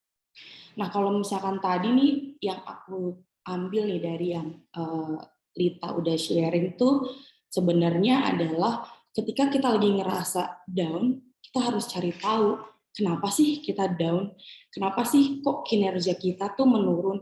Padahal sebenarnya kita tuh udah memaksimalkan semua yang kita bisa lakukan gitu. Mungkin ada beberapa teman-teman yang terkadang susah untuk menyadari gitu, kenapa sih kita tuh lagi nggak oke, performance menurun. Nah kalau dari aku, itu aku kan lebih membahas tentang ketika kalian sudah melakukan segala cara, masih tetap nggak bisa, langkah akhir apa sih yang harus kalian tempuh kecuali resign ya. Resign tuh udah jalan terakhir lah, kasarnya kayak gitu. Nah, mungkin teman-teman tuh nggak asing banget sama performance conversation. Mungkin ada di beberapa company tuh bilangnya ada one-on-one session lah, terus ada misalkan ngobrol santai lah, misalkan dengan timnya atau dengan manajernya gitu. Nah, yang aku suggest ketika teman-teman mengalami kinerja yang kurang oke adalah ngobrol, cari tahu gitu. Performance conversation itu bisa dilihat dari dua perspektif, positif dan negatif. Tapi tidak semua pembicaraan itu menghasilkan energi yang negatif gitu. Terkadang itu banyak juga loh yang positifnya. Kenapa? Ketika kita melakukan performance conversation, pastinya 3 hal ini tuh pasti akan selalu ada. Kayak self-reflection, get a feedback, sama growth mindset. Nah, mungkin aku mau mulai dulu start dari self-reflection gitu, mencari tahu apa yang harusnya kita lakukan nih. Pasti teman-teman pernah kan kayak ngelis sesuatu gitu, biasanya kalau lagi galau nih, kayak ngelis nih kira-kira aku mau beli barang ini ya, negatif positifnya apa sih, sama juga seperti performance gitu, ketika kalian lagi merasa kinerja kalian turun, kalian harus nurutin nih, tulis apa sih blocker atau isu yang kalian alamin gitu loh. Itu kan pasti banyak banget tuh, kayak tadi pas aku tanya, kalian tuh kalau misalkan ditanya kinerja menurun tuh gara-gara apa sih? Toxic policy lah, tuntutan pekerjaan, dan lain-lain segala macamnya gitu. Nah, dari runtutan-runtutan itu, kalian pilihlah mana sih yang benar-benar menyebabkan kinerja kalian tuh menurun. Let's say misalkan kalian karena udah terlalu sering mengerjakan hal yang itu-itu aja, jadi bosen, ya kan? Terus harus cari nih gimana sih caranya untuk menanggulangi itu. Udah dapet nih 1 sampai 3 key elements yang menurut kalian oke, harus berubah nih sini. Nah, dari situ kita mulai bikin improvement plan-nya atau tracking-nya gitu. Kadang-kadang kalau suka bingung bikinnya kayak gimana, nah pada saat melakukan one conversation atau one-on-one, so teman-teman bisa ngobrol nih sama teman atau misalkan sama team membernya atau sama manajernya gitu. Setelah dilihat-lihat nih ternyata aku kurangnya ini loh, apa nih yang harus aku lakukan untuk beberapa bulan ke depan. Nah, menurut aku nih teman-teman, aku nggak tahu ya, kalian tuh yang merasa kinerja menurun itu melihat dari sisi mana. Terkadang ada orang yang melihat ketika 1 bulan ke belakang gitu, kinerja lagi kurang oke, dia menganggap kalau dirinya tuh nggak perform. Tapi sebenarnya tuh nggak boleh kayak gitu teman-teman. Jadi kalau kalian merasa, oke kinerja aku menurun nih, itu mesti dilihat setidaknya 2-3 bulan ke belakang. Jadi ketika kalian nulis itu, kalian juga harus mikirin nih, oke bulan ini aku nggak achieve, tapi bulan lalu aku achieve nggak sih? 3 bulan lalu aku achieve nggak sih? Kalau misalkan ternyata kalian baru achieve pertama kali di sini, berarti ada faktor eksternal yang sebenarnya itu nggak bisa kita pungkiri gitu. Contohnya misalkan kayak pandemi, atau misalkan tiba-tiba ada perubahan bisnis lah atau apa gitu yang membuat mungkin teman-teman tuh nggak achieve. Jadi mesti ditahu dulu nih sebelum merasa diri yang nggak achieve, bener nggak sih kalau gue tuh nggak perform. Nah, salah satu yang mungkin tadi Lito juga sempat bahas nih, ada SMART gitu. Nah, kenapa sih kok kayaknya kalau ngomongin performance, SMART selalu aja dibawa-bawa? Karena itu adalah cara yang paling gampang untuk teman-teman tahu nih, mengukur progres kalian setiap perubahannya tuh seperti apa gitu. Makanya pasti kalau dicari performance, pasti ujung-ujungnya adalah SMART. Nah, cara yang paling mudah untuk nge-track-nya dan planning apa yang harus kalian rubah tuh bisa menggunakan performance improvement plan. Dan itu salah satu juga tools yang digunakan di company aku ketika ada team member yang tidak achieve gitu. Supaya apa sih? Supaya kita nge-track nih, kita tahu sebenarnya kenapa sih kita nggak perform, apakah memang karena faktor eksternal atau faktor dari diri kita sendiri. Kalau misalnya kita nge-planning, lebih enak ya, nanti progresnya kelihatan apa yang harus kita lakukan. Nah, mungkin kalau teman-teman yang belum pernah ngelihat PIP, contohnya tuh kayak gini. Jadi kalau misalnya kalian cari di Google pun juga banyak banget yang bisa kalian adaptasi, mana yang paling nyaman aja untuk menulisnya itu kayak gimana. Nah, kenapa tadi aku bilang pakai SMART gitu. Dengan SMART itu kita bisa tahu gimana sih caranya, apa sih yang kita ingin ubah, ngukurnya gimana sih. Terus kira-kira kalau kita melakukan perubahan itu tuh bisa berimpact besar nggak sih terhadap kinerja kita. Dan terakhir itu ada time bound adalah kita tahu kira-kira berapa lama sih kita tuh pingin belajar atau improve kinerja kita gitu. Karena kalau kita ngomongin performance itu tuh pasti continuous kan, nggak bisa dalam sebulan kita merubah. Walaupun mungkin ada beberapa divisi yang dituntut dalam 2 minggu tuh harus berubah gitu. Cuma kan kalau kita udah tahu nih berapa lama kita harus melakukan perubahan itu, akan lebih mudah untuk kita nanti ke depannya mengukur progresnya dan hal-hal yang mana nih yang kita harus pertama kali lakukan untuk mulai perubahan tersebut gitu. Karena biasanya kalau misalkan teman-teman nih udah tahu nih, oh aku harus berubah ini, itu biasanya akan lebih semangat tuh. Kenapa? Karena lebih jelas. Bener dong. Pasti teman-teman akan lebih suka mendapatkan sesuatu yang jelas ketimbang abu-abu. Kayak, oke, gue harus ngapain nih? Mikirnya gimana nih? Kalau lebih jelas kan lebih enak. Ketika misalkan kita mau menjelaskan sesuatu atau merubah sesuatu. Yang kedua adalah get feedback. Biasanya orang tuh paling takut banget untuk dapat feedback. Kenapa? Karena feedback tuh selalu identik dengan hal-hal yang negatif. Padahal enggak loh. Ketika kita feedback, itu ada hal-hal yang sebenarnya salah satunya kayak mengafirmasi kita lah. Siapa sih yang nggak senang diafirmasi? Siapa sih yang nggak senang kayak dipuji lah? Ternyata tuh kamu tuh udah keren banget loh dengan kayak gini. Jadi dijaga aja performance-nya. Tapi buat kamu, karena kamu sering banget melakukan hal-hal itu, jadi standarisasi kamu meningkat nih. Yang awalnya standarnya di sini nih. Karena kamu udah sering banget achieve di standar ini, otomatis kamu ingin lebih kan. Yang sebenarnya tuh bukan berarti kamu nggak perform gitu, tapi karena keinginan kamu tuh untuk semakin meningkat, continuous improvement. Nah itu yang sebenarnya suka bikin kita jadi mengira-ngira kalau kita nggak perform. Nah lewat feedback ini tuh sebenarnya kita tahu, benar nggak sih kita nggak perform? Benar nggak sih kita tuh kurangnya di mana? Gitu. Nah ini get feedback ini adalah salah satu yang aku juga belajar dari bos aku gitu, kayak oke, kita tuh kalau ada apa ya feedback lah gitu. Dan kebetulan di tempat aku itu feedback itu adalah hal yang sangat sudah terbiasa gitu. Ketika kita ingin menyampaikan sesuatu, kita pasti langsung nge-feedback dia supaya apa? Supaya kita bisa lari sama-sama. Gitu. Jadi sekarang teman-teman kalau misalkan mau dapat feedback, kumpulin feedback dari orang lain, lari bareng, yuk mulai dibangun untuk membiasakan meminta dan memberikan feedback gitu, supaya teman-teman tahu nih, emang gue nggak perform ya, atau ternyata gue udah perform nih, tapi kurang apresiasi aja gitu. Karena terkadang salah satu hal yang membuat kita itu merasa kita nggak perform atau tiba-tiba performanya turun adalah apresiasi. Ya kan, recognition, dibilang thank you lah, atau misalkan keren banget apa yang udah dibuat. Nah, dengan feedback ini secara nggak langsung kalian bisa dapetin hal-hal tersebut. Gitu. Dari situ juga kalian bisa tahu nih, oke, apa sih yang harus aku ubah, fokusnya di mana. Nah, nanti itu akan nge-reflect di yang sebelumnya aku bilang, menggunakan PIP.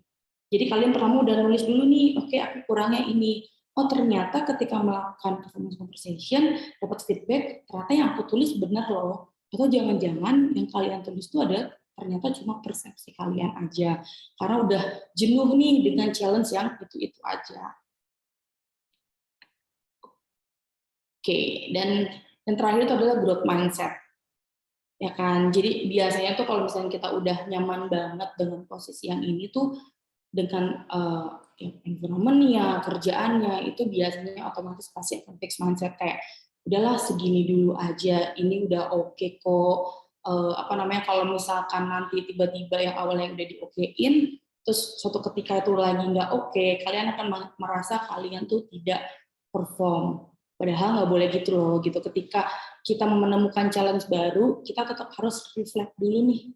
Kita lihat, benar nggak sih kita nggak oke? Makanya kenapa aku bilang yang terakhir ketika setelah kita melakukan performance conversation, itu yang harus dibangun adalah growth mindset. Apa sih? Kita harus coba apa sih strategi yang baru? Terus coba digali lagi, oke, udah ngejalanin nih A sampai B gitu. sampai C, sampai D udah ngelakuin terus, ternyata abjad tuh masih ada sampai Z loh, masih banyak jalan yang belum kita lakukan. Nah, daripada kita terlalu fokus untuk mikirin yang ada di sini, better kita mulai ngerunut nih, apa yang bisa gue lakuin lagi di next-nya. Kayak gitu. Dan yang paling penting, yang sering banget dilupakan sama orang adalah celebrate the small things. Kenapa? Karena orang tuh terlalu melihat perubahan yang cukup signifikan, tapi sebenarnya nggak gitu loh. Kasarnya kayak misalkan yang tadinya kantornya kecil tiba-tiba gede, itu kan sebenarnya secara orang-orang juga sama, terus bentuk kantornya sama, tapi kan ada perubahan small things yang sebenarnya pingin diapresiasi. Jadi buat teman-teman, saling mengapresiasi hal kecil tuh perlu banget loh. Yang tadinya misalkan nih, nggak tahu gimana caranya bikin presentasi misalkan. Terus tiba-tiba sekarang belajar bikin presentasi, mungkin untuk orang yang udah jago itu small things. Tapi untuk orang-orang yang dia tuh belajar banget untuk bikin presentasi itu kayak itu adalah hal yang besar gitu. Jadi mulai peka, belajar untuk menghargai semua perubahan sekecil apapun, baik itu orang lain ataupun diri kita sendiri. Gitu. Oke, dari aku singkat aja. Kenapa? Karena aku sebenarnya lebih pingin banyak ngobrol-ngobrol nih. Pasti banyak banget pertanyaan-pertanyaan yang menyerempet curhat yang mungkin bisa aku sama Lita bantu jawab nih, supaya yang tadinya udah berpikiran pengen resign jadi kayak oke, gue masih sanggup nih. Ya. Thank you, Afi.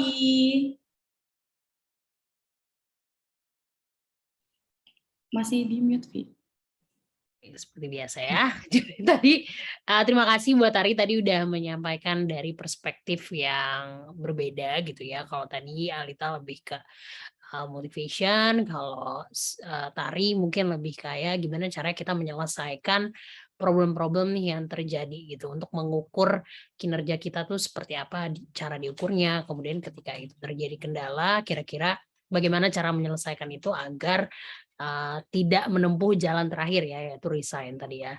Nah ini sebenarnya udah ada beberapa pertanyaan, tapi mungkin sebelum kita masuk ke pertanyaan, kita ngobrol-ngobrol dulu nih untuk mendalami dari Tari tadi, juga materi dari Alita itu sendiri. Tadi aku juga cukup penasaran soal motivasi tadi ya.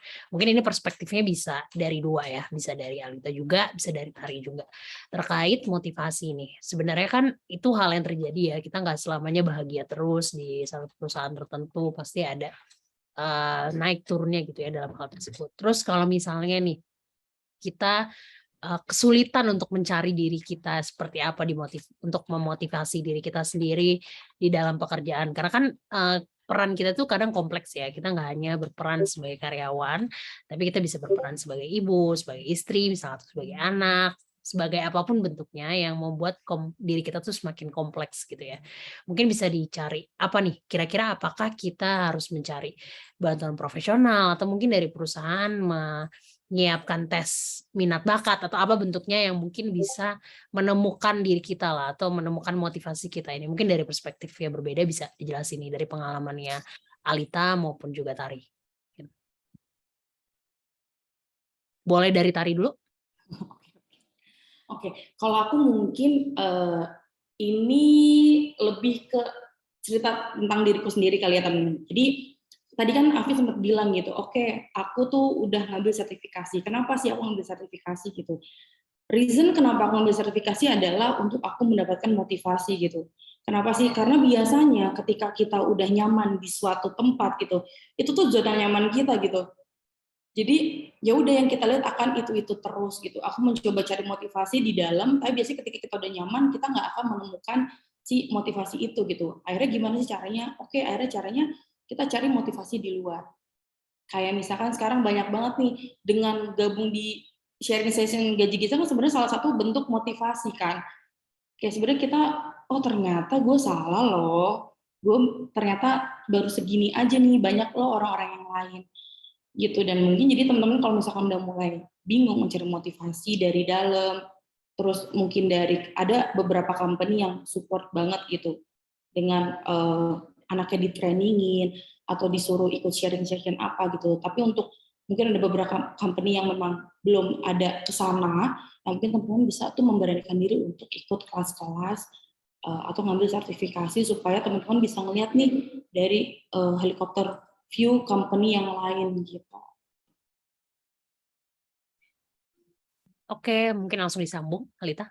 Oke, kalau dari aku sih ngelihatnya bisa banyak hal gitu ya, bisa banyak faktor. Mungkin salah satunya adalah ketika kita banality gitu ya, apa yang kita kerjakan tuh kayaknya sama terus tiap hari gitu, kita nggak nemu challenge baru lagi, jadi kita nggak punya novelty lah dalam apa yang kita kerjakan. Mungkin yang bisa dilakukan adalah kita juga bisa ngobrol gitu ya sama manajer, jika memang dari company-nya bisa provide gitu ya, mungkin kita bisa dipindah ke divisi lain atau kita bisa mendapat challenges baru, it will be good juga buat kita gitu kan. Tapi memang kalau misalkan dari company-nya sendiri nggak bisa gitu ya, ngasih itu, nggak bisa ngasih improvement itu, nggak apa-apa loh kita bisa seek other places gitu yang ternyata mungkin bisa provide kita with new challenges juga gitu. Jadi memang kita bisa lihat di mana sih sebenarnya letak kesalahannya gitu yang bikin kita mungkin kita ngerasa terlalu capek karena yang dikerjain itu aja, atau mungkin kita ngerasa underuse gitu ya, potensial kita tuh lebih besar daripada apa yang kita kerjakan gitu. Ini juga kejadian gitu kan, karena harusnya kita bisa ngerjain hal yang lebih besar, harusnya kita bisa ngerjain hal yang lebih kompleks,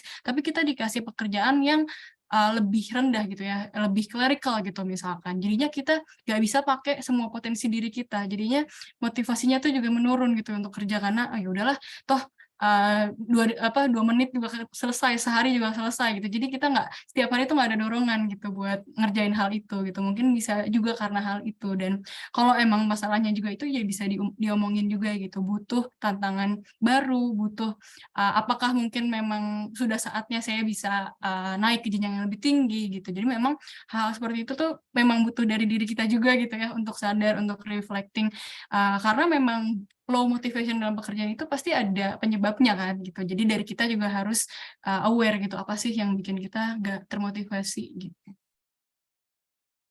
Oke, benar. Berarti banyak cara-cara dan jalan ya untuk bisa nemuin itu, entah dari perspektif perusahaan yang mungkin bisa menyediakan ruang untuk bertumbuh tadi, atau dari kita sendiri ya, inisiatif pribadi untuk mungkin bisa mencari profesional, atau mungkin bisa masuk ke kelas-kelas untuk bisa menemukan diri kita sendiri. Oke, berarti itu dari segi motivasi ya. Nah ini kalau misalnya mungkin teman-teman bisa dari Tari atau dari Kalita bisa cerita sedikit pengalamannya nih. Biasanya kalau misalnya kita punya permasalahan terkait performance gitu ya, misalnya kita gagal atau kurang berhasil atau kurang motivasinya, tiba-tiba kita udah ngajak ngobrol nih ke yang positif dan negatif tadi yang tadi Tari udah sampaikan gitu, bahwa kita mencoba untuk mencari jalan keluar. Nah kalau emang itu nggak menemukan jalan keluar nih, misalnya ekspektasinya nggak ketemu gitu, biasanya kalau dari sisi HR apa yang dilakukan sih? Kayak apakah memberikan kesempatan untuk mencari ruang sendiri, misalnya dikasih ruang sendiri untuk karyawan tersebut, atau mungkin ada beberapa alternatif jalan yang bisa ditempuh gitu untuk bisa menemukan titik tengahnya gitu. Ini pengalaman pribadi sih, jadi mau coba tanya juga ke perspektif HR kayak gimana sih gitu.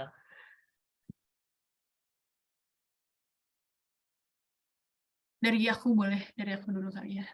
Mungkin sebenarnya kalau dari yang udah aku ada 2 pengalaman gitu ya, di yang sebelumnya pernah ada employee yang sebenarnya secara skill dia oke gitu, tapi banyak dapat negative feedback dari orang lain karena dari attitude-nya gitu ya, dari perilaku dia saat bekerja gitu. Dan kita udah coba ngobrol gitu ya, kita udah coba ngobrol secara langsung sama orangnya gitu, dan orangnya ngerasa, oh mungkin memang dari dianya nggak cocok sama environment di kantor gitu. Akhirnya ya udah dikasih pilihan buat dia akhirnya pergi gitu dari company itu. Nah, tapi untuk yang pengalaman lainnya gitu ya di company aku yang sekarang, karena memang kita juga ada PIP gitu ya, kayak tadi mungkin Mbak Tari juga udah sempat mention, dan di kita itu PIP ada 1 bulan gitu lamanya. Di 1 bulan ini kita ngasih ruang buat karyawan dan manajer saling sharing lah ekspektasinya tuh apa sih yang harusnya ditingkatkan gitu ya, dan closely monitor juga gitu dalam 1 bulan itu. Dan mungkin ada yang ngerasa kayak PIP itu suatu hal yang negatif, padahal enggak ya Mbak Tari ya, kita di sini pengen ngilangin stigma itu gitu, padahal itu suatu hal yang menurut aku ngasih kesempatan buat kita lebih aware gitu, apa sih yang harus ditingkatin dari diri kita dalam 1 bulan itu, dan kalau memang ternyata improvement-nya terlihat gitu dalam 1 bulan, ya berarti sukses gitu kan performance plan-nya gitu. Tapi memang ada juga untuk kasus yang ternyata selama 1 bulan itu dia bukannya meningkatkan, malah ya udah letting go aja sama pekerjaannya. Nah itu dari company-nya juga ya berarti kan emang udah nggak sejalan gitu ya, vision-nya udah nggak bisa dilanjut, akhirnya ya lead to dismissal gitu sih. Jadi memang itu sih biasanya yang dilakukan untuk case study gitu ya Mbak. Oke, mungkin aku nambahin dikit ya. Sebenarnya yang tadi Lita bikin menurut aku hampir setiap HR tuh nggak mungkin nggak mengusahakan, ya kan? Dengan cara misalkan ada pindahlah dari divisi satu ke divisi yang lainnya. Terus misalkan kalau misalkan ada chance dia untuk dipromosi, kita akan coba promosi gitu. Tapi menurut aku tuh pertanyaan terkait motivasi tuh sangat amat bukan abu-abu ya, cuma kita tuh tidak bisa mengukur motivasi seseorang.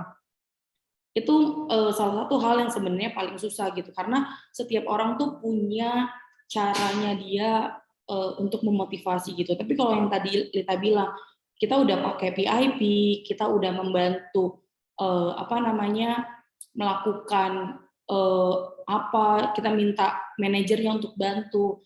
Sampai aku yakin gitu, banyak kok kantor-kantor yang ada engagement event lah atau apa segala macam, yang sebenarnya itu salah satunya untuk meningkat motivasi juga gitu. Nah kalau di kantor aku tuh salah satunya ada namanya PNC Goes to Brand gitu, dimana kita tuh sebenarnya pengen tahu cabang-cabang tuh apa sih yang lagi dirasain gitu.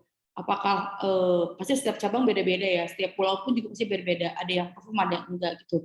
Nah, yang nggak perform ini tuh kenapa gitu? Apakah memang kehilangan motivasinya gitu? Nah, dengan adanya Ghost to Brands itu kan sebenarnya itu adalah bentuk support kita sebagai seorang HR tuh untuk nih, yang mungkin orang cabang kayak mikir, kita jauh banget nih dari HO, kita jarang dihargai, kita jarang diapresiasi. Jadi turun tuh motivasinya. Nah, dengan hal-hal kayak gitu, itu bisa nge-boost motivasi juga gitu. Tapi apakah itu mempengaruhi kinerjanya dia untuk bagus? Nah, itu enggak, karena biasanya dia happy, udah termotivasi kerja, tapi mungkin ada hal-hal lain yang ujung-ujungnya memang udah nggak bisa lagi gitu. Nah, biasanya kita pasti mau nggak mau kan kita kasih pilihan, apakah mau tetap di sini atau mungkin dia mau training di luar atau gimana gitu. Tapi pasti kalau dari sisi HR-nya itu nggak mungkin HR tuh ketika orang nggak motivasi, ya udahlah biarin aja, nanti cari yang baru. Enggak, percayalah talent acquisition juga capek kok kalau nyari orang baru. Jadi pasti kita yang dari HR tuh ya supportnya kayak gitu, hal-hal yang memang kita bisa support selain uang ya, karena kan kita nggak bisa, kita cuma bisa ngasih dorongan emosional lah, kasarnya seperti itu. Ya, oke, aku setuju banget sih. Kadang-kadang memang motivasi pribadi itu nggak bisa dikontrol perusahaan ya, karena balik lagi tujuan kita bekerja beda-beda nih masing-masing. Mungkin ada yang emang untuk cari passion, ada yang emang untuk cari uang. Nah itu yang mungkin akomodirnya itu mungkin lahannya di HR hanyalah mewadahi hal-hal yang positif lah dan mencoba mencari jalan keluar yang bisa dikendaliin gitu ya sama teman-teman HR. Oke, ini juga ada pertanyaan, mungkin pertanyaannya hampir sama kali ya dari Manda dan juga ada dari Anonymous yang mungkin merasa sulit untuk bisa bergaul sama teman-teman di kantor nih gitu. Terus gimana? Pertama adalah gimana caranya kita bisa tahu feedback bisa nggak tahu ada feedback buat aku atau nggak, cara supaya kita bisa menemukan kesalahan atau kekurangan kita dari feedback seseorang kalau kita sendiri jarang berinteraksi sama orang itu. Gimana sih cara kita mengetahui feedback untuk kita yang positif maupun yang negatif gitu ya. Terus mungkin yang kedua adalah gimana cara membuat komunikasi yang enak, efektif, dan lancar dengan teman kerja gitu.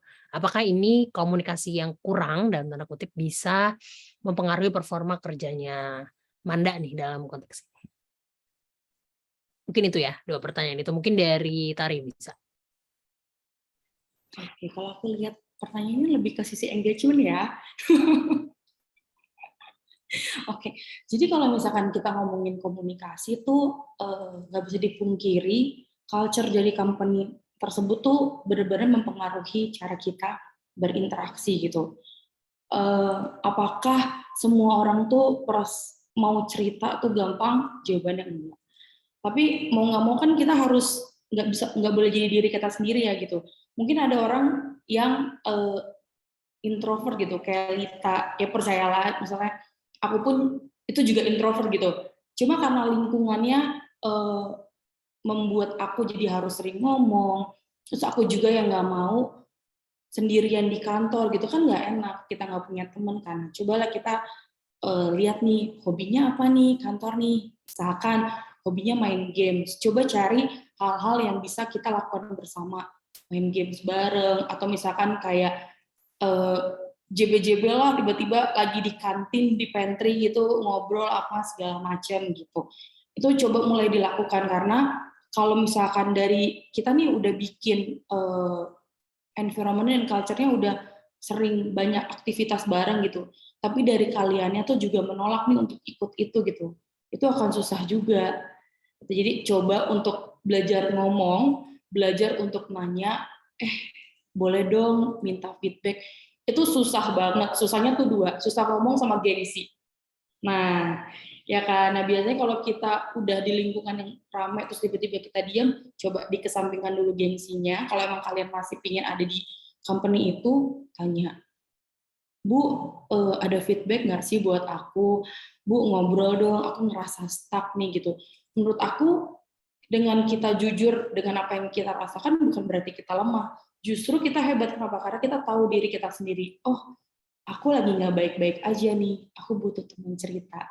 Gitu. Itu aku sangat amat senang dan menghargai employee seperti itu ketimbang dia mendem sendiri terus tiba-tiba mengirimkan surat cinta, one man notice, ya kan? Jadi lebih enak kayak kita, oke, aku boleh minta feedback nggak apa-apa, kita cerita kalau kita lagi nggak baik-baik aja. Tapi pikiran-pikiran fixed mindset itu diubah ke growth mindset, nggak apa-apa kok kita capek, nggak apa-apa kok kita nanya, kita bagus atau enggak. Kalau orang bilang kita jelek, nggak apa-apa. Jelek itu kan proses pembelajaran gitu. Apakah Lita jago banget ngobrol sekarang, apakah dulunya langsung bagus? Kalau langsung bagus, ya itu achievement buat dia gitu. Tapi pasti kan ada proses belajar ya, kayak aku. Apakah dari awal udah bisa ngomong? Enggak. Dikatain kurang pinter pun pernah. Ya kan? Tapi kan itu jadi proses pembelajaran gitu. Oh, ternyata aku emang kurangnya di sini. Nah, mungkin teman-teman yang bingung, aku harus mulai kayak gimana? Ya udah, bahas aja hal-hal receh gitu, bahas mundakor lah misalkan. Ya kan, atau nonton drakor apa. Nah, hal-hal yang kecil-kecil kayak gitu kan yang biasanya membangun conversation di awal gitu. Biasanya conversation enak di pekerjaan itu berasalnya dari conversation sehari-hari gitu.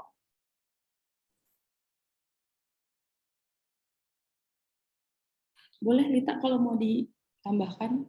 Oke, kalau dari aku sih paling aku juga sama gitu ya, karena dari awal aku lulus, aku langsung kerja tuh langsung hybrid semuanya gitu ya. Aku nggak ngerasain, mungkin zaman magang ngerasain WFO, tapi pas udah mulai kerja bener-bener online gitu. Jadi ketika ke kantor tuh rasanya bingung ya gimana sih cara mulai ngobrol, apalagi orang-orang udah pada saling kenal gitu. Dan yang aku pelajarin ya memang start with who is next to you aja gitu ya. Kayak ajak ngobrol orang yang ada di sebelah aja dulu deh gitu. At least kita tahu namanya siapa gitu, bagian apa, dengan kita terbuka ngajak ngobrol orang di sebelah kita, itu membuka kemungkinan buat orang lain juga jump in ngobrol gitu kan. Dan dari situ juga ya nggak usah teman di kantor ya nggak usah banyak-banyak lah, yang penting cukup gitu ya buat kita bisa sharing kalau kita perlu sesuatu. Karena balik lagi yang sangat sering diomongin gitu kan, kita kan makhluk sosial ya, mau seintrovert apapun pasti butuh bantuan orang lain gitu. Jadi memang itu sih yang menurut aku penting di dalam konteks pekerjaan gitu ya. Kita harus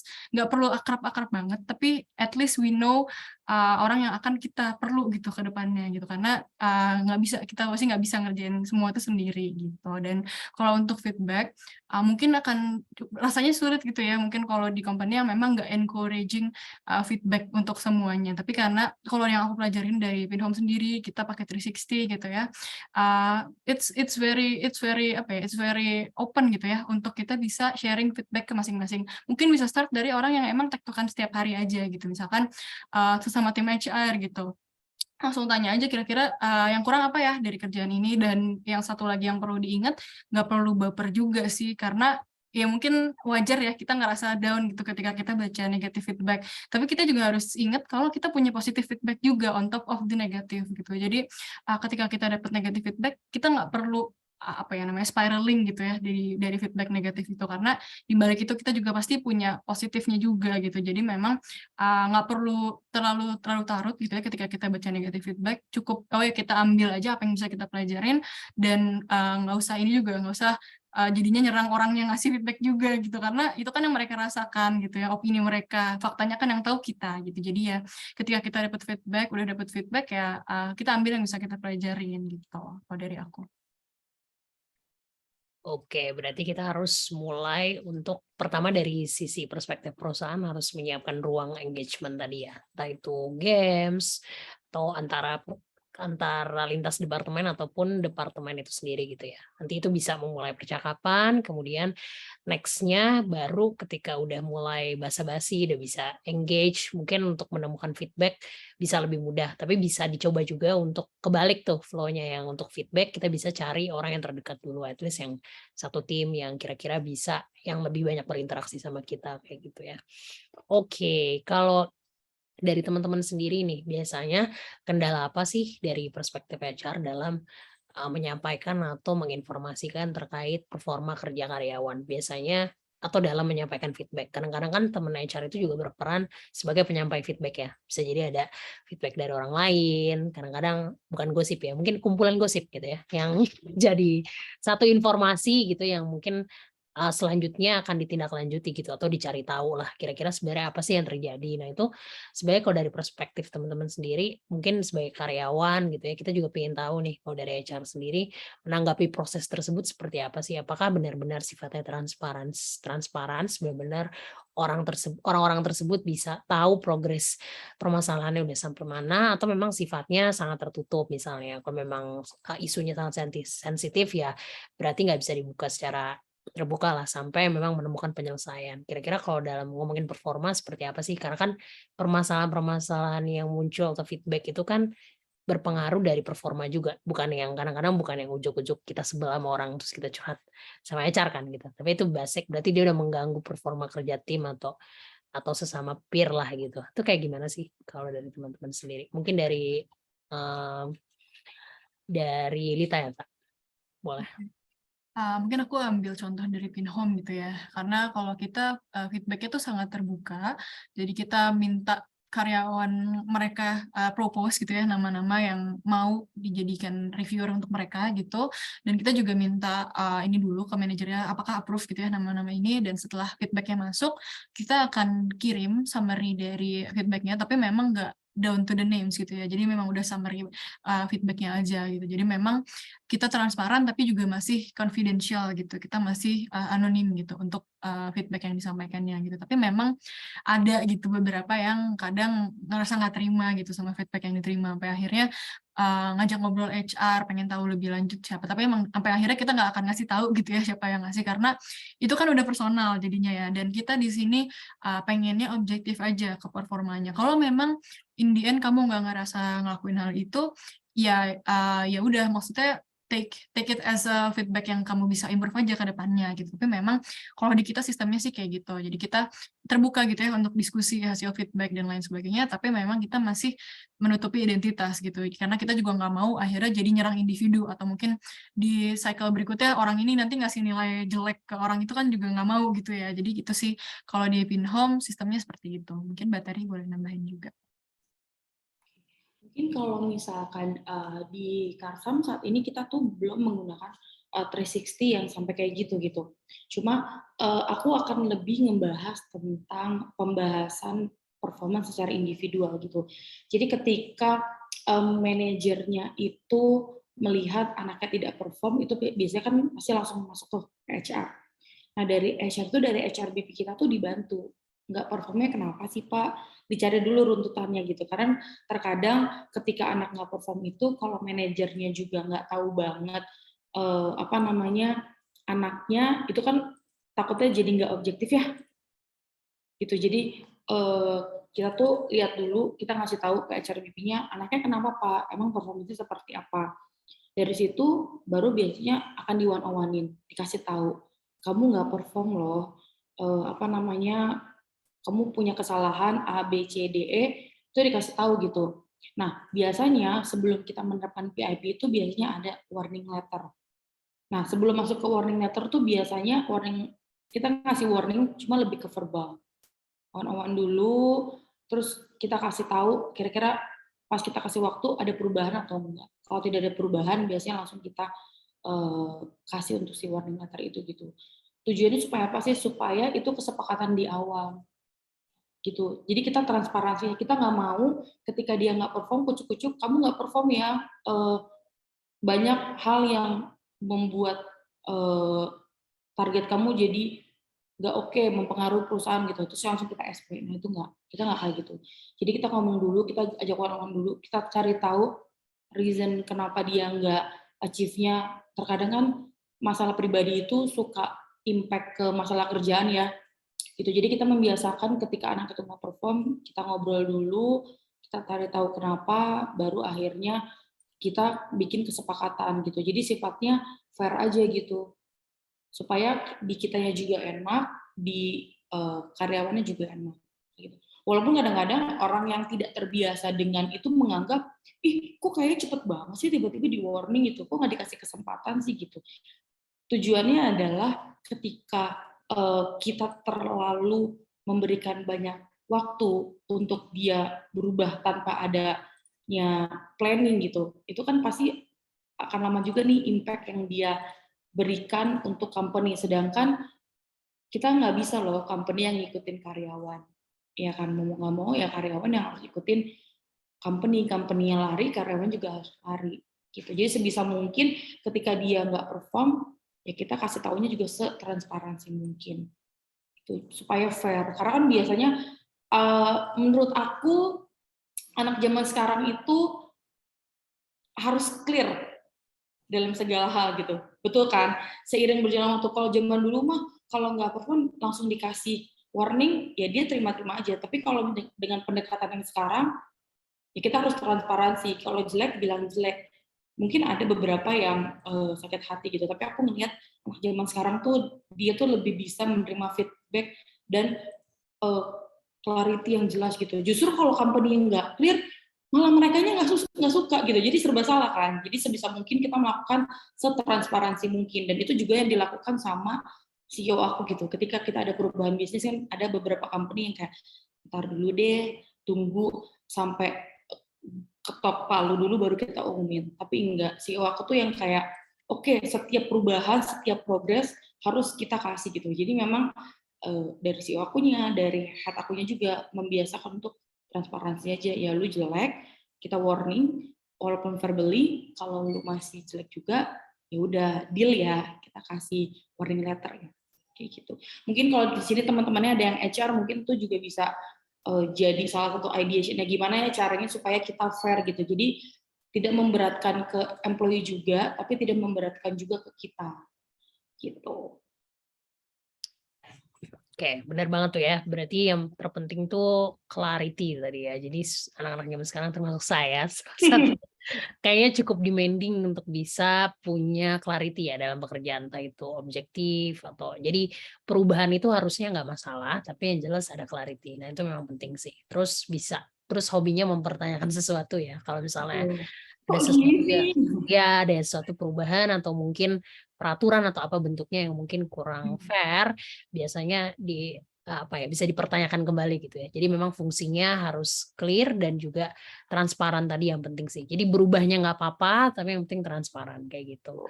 Nah mungkin terakhir nih, karena kita udah jam 17.30 ya, udah lewat 4 menit, mungkin bisa cerita sedikit tips gitu ya buat para karyawan nih untuk bisa menemukan performa kerja terbaik mereka lah, meningkatkan at least gitu, untuk bisa menjadi karyawan yang at least cukup lah ya gitu, versi terbaik mereka lah sebagai karyawan. Nah tips-tipsnya apa nih dari Tari sama dari Lita? Mungkin dari Tari terakhir nih sebagai closing statement.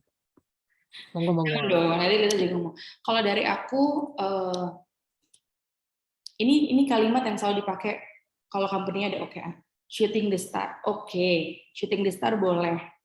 Tapi kita harus tahu, kita bisa nggak ke hal yang kayak gitu. Jadi kita harus kenalin diri kita sendiri gitu. Jangan terus-terusan berkaca sama orang lain gitu. ih kok dia bisa sih, stop membanding-bandingkan skill kita dengan orang lain. Setiap orang tuh berproses, punya prosesnya masing-masing, punya caranya masing-masing gitu. Jadi kenali diri kita sendiri dan jangan takut untuk bilang, bos nggak bisa. Biasanya nih ya, bos minta ini, bete, tapi hasil dihapus juga, oke, siap. Nah, itu nggak boleh dilakukan gitu. Itu belajar untuk kayak terbuka gitu. Walaupun bos segalak-galaknya bos, ya kan, dia tuh pasti ada sisi mengertinya kok, ya kan. Jadi kita mulai start untuk kalau misalkan bosnya yang tipikal yang cuek, nggak pernah nanya apa kabar, coba kita yang effort lebih untuk, Bu, boleh nggak sih ngobrol gitu. Jadi ketika kita mau bikin performance goals kita, pertama kita harus kenalin diri kita sendiri, jangan takut untuk bilang tidak bisa.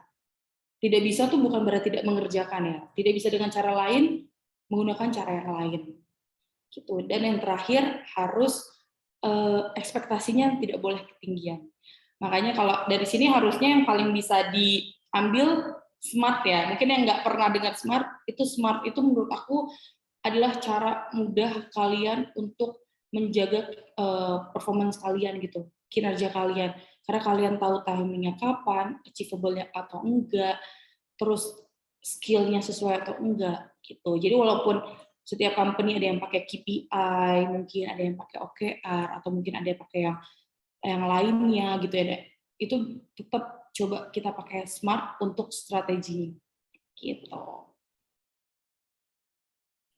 Kalau dari aku mungkin lebih kayak tahu boundary gitu ya, mungkin dari threshold diri, dari juga pekerjaan. Jadi ketika kita tahu boundary, kita tahu kemampuan kita sampai mana. Jadi kita juga bisa utilize itu gitu. Jadi ketika kita, balik lagi ketika kita underutilize, kita nggak bisa mengeluarkan semua kemampuan kita. Tapi juga ketika kita mengerjakan hal yang itu aja, jadinya motivasinya juga rendah gitu. Jadi kita harus tahu sendiri boundary kita seperti apa gitu. Dan selain itu juga tahu batasan diri juga. Ketika kita ngerasa udah burn out banget, it's okay to take a break juga. That's why cuti itu adalah hak kita gitu kan. Jadi dengan ngambil cuti juga kita juga bisa balik ke kerjaan dengan lebih fresh, performanya juga pasti akan lebih baik lagi gitu. Jadi tahu batasan diri sih kalau dari aku, tapi juga nggak membatasi diri gitu. Jadi ketika udah ngerasa burn out, baik lagi it's okay to take a break, tapi juga ketika udah harus balik lagi ke pekerjaan, saatnya buat kita nggak membatasi diri gitu. Oke, terima kasih banyak nih. Tadi perspektifnya udah dapat dari Tari dan Lita gitu ya. Mayoritas hampir sama, berarti kita memang harus mengenal diri kita sendiri, terus tahu boundaries itu yang penting ya. Jadi ketika kita tahu boundaries, kita juga bisa bilang tidak nih sama sesuatu ya, hal-hal yang mungkin tadi udah di-mention terkait goals yang gak realistis ya. Karena kadang-kadang mungkin kalau orang teman-teman startup cukup familiar ya sama goals yang terlalu tadi ya high gitu ya, untuk hyper growth dan apapun namanya gitu. Yang kadang-kadang mungkin sesuai kemampuan atau mungkin kondisi marketnya lagi nggak cukup nih untuk terbang sejauh itu gitu, sehingga memang kita harus bisa mempush back dengan punya boundaries tadi, bahwa kayaknya nggak bisa deh segini, kayaknya yang paling realistis adalah sekian misalnya kayak gitu. Jadi ini buat teman-teman jangan lupa untuk tetap belajar tentang dirinya sendiri seperti apa untuk terus menjadi karyawan yang lebih baik. Tapi ingat, menjadi diri yang lebih baik bukan untuk jadi karyawan yang lebih baik aja ya, tapi untuk jadi pribadi yang lebih baik untuk lingkungan sekitar. Jadi bukan cuman untuk jadi karyawan, karena tugas kita bukan cuman jadi karyawan kayak gitu ya. Dan pastinya terima kasih banyak atas ilmu dan kesempatannya nih dari Tari juga Lita sharing-sharingnya mengenai pengalaman untuk jadi tips performa yang baik. Nah, jadi kita jadi belajar gimana cara kita bisa mengukur diri kita sendiri gitu. Terima kasih banyak atas kesempatannya udah mau mengisi acara paket pintar kelas karyawan bareng Gaji Gesa. Semoga di lain kesempatan kita bisa ketemu lagi. Sampai jumpa teman-teman. Selamat sore semuanya. Bye-bye. Sampai jumpa di kelas berikutnya. Dadah.